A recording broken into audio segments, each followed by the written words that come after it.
I'm gonna reach over here and turn on the lamp.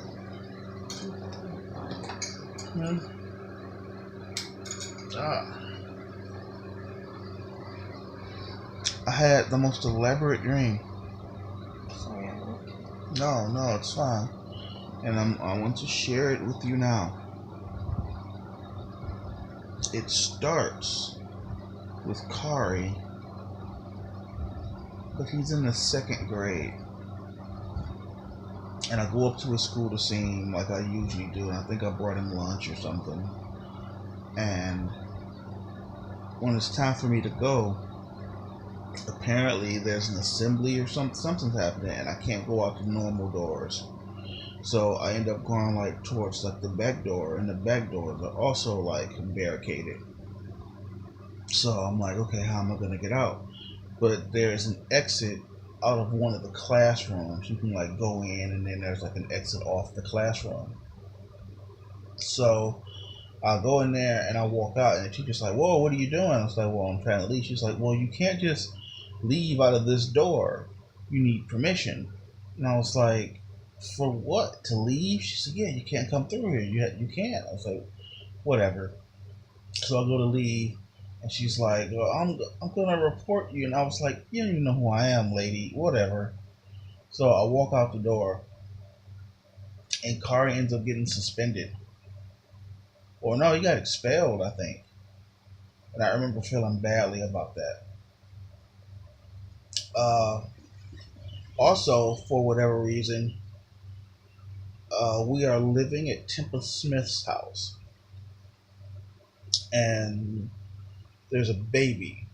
Well, I don't know whose baby it is. It might be Tempa's baby, it might be her mother's baby, but I will say that her grandmother was there, Nana. And Nana is every bit of just old as dirt old. So we're living there,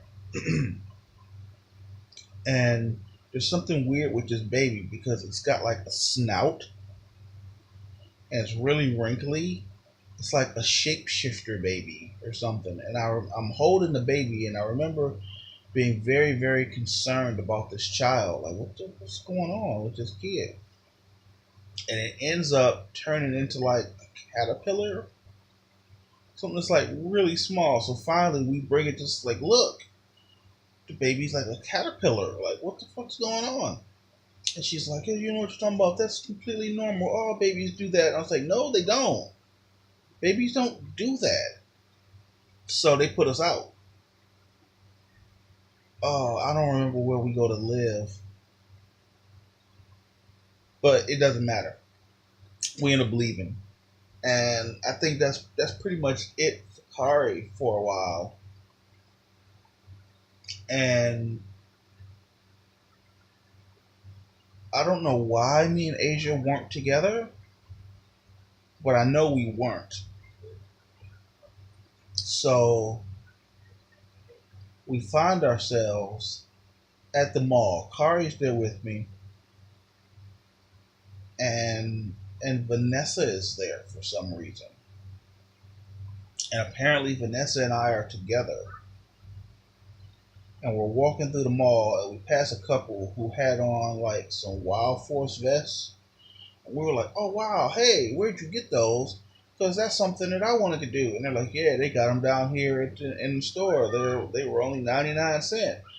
And as you get a close up on them, they're like not the best quality at all. And I remember thinking to myself, I want to do better than spending $1 on these things because yours kind of look cheap now that I look at them. So from there, we bump into the dude. I don't remember his name. The guy from Mr. Robot. He's there, and he's breaking into the building for whatever reason. And I wanna say that this is actually a scene from the show. I don't remember, but he has this elaborate plan where he's gonna get out of the building after he's stolen some security plans or something. I don't know. So he's going through the motions, and somehow, oh, Vanessa had a baby, I think. Anyway, so he works through this elaborate plan where he's up on like the 30th floor, and he gets out, and some for whatever reason, part of his plan is to escape through like the bottom of the mall, but then there's like a bouncy house, and it's like a traveling bouncy house with balls in it and whatever. And his plan is to escape through there.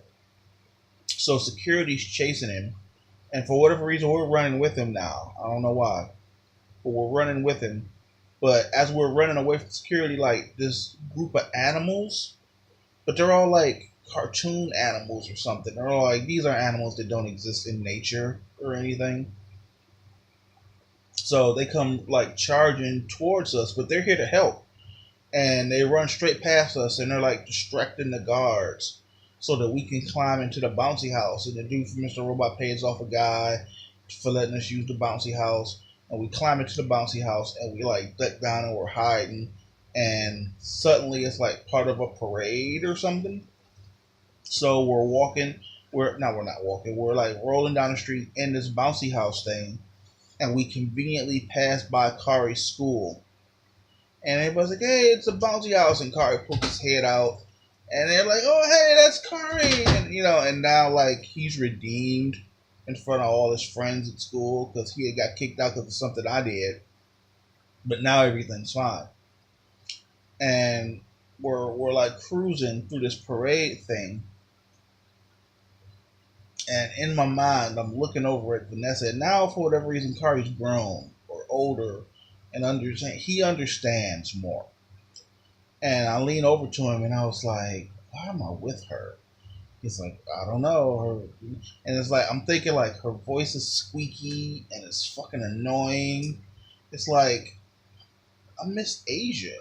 Why did I leave Asia for this? Like this is ridiculous. Why am I even here? And he was like, "Well, just you did this. This is you." It's like, damn it. All right, yeah, I guess. And then as we're like going on, I was like, well, you know what? At least this is a dream. So when I wake up, I need to make sure that I roll over and tell Asia that I appreciate her and I'm never gonna leave her. And then I woke up. Didn't do that. Well, because you woke me up and said it's time to go to the bank, and then I wanted to record this video so I could remember for posterity. Because keep your word. so the moral of my dream is my ex sucks. I want to start watching Mr. Robot again, and I appreciate my wife. Like if we could get real TMI for a minute, there's a part of the dream where she's like whining about something, and I'm just like, ugh. I bet you she wouldn't even suck my dick if I asked her to. Asia would. I'm like, why did I leave Asia for this?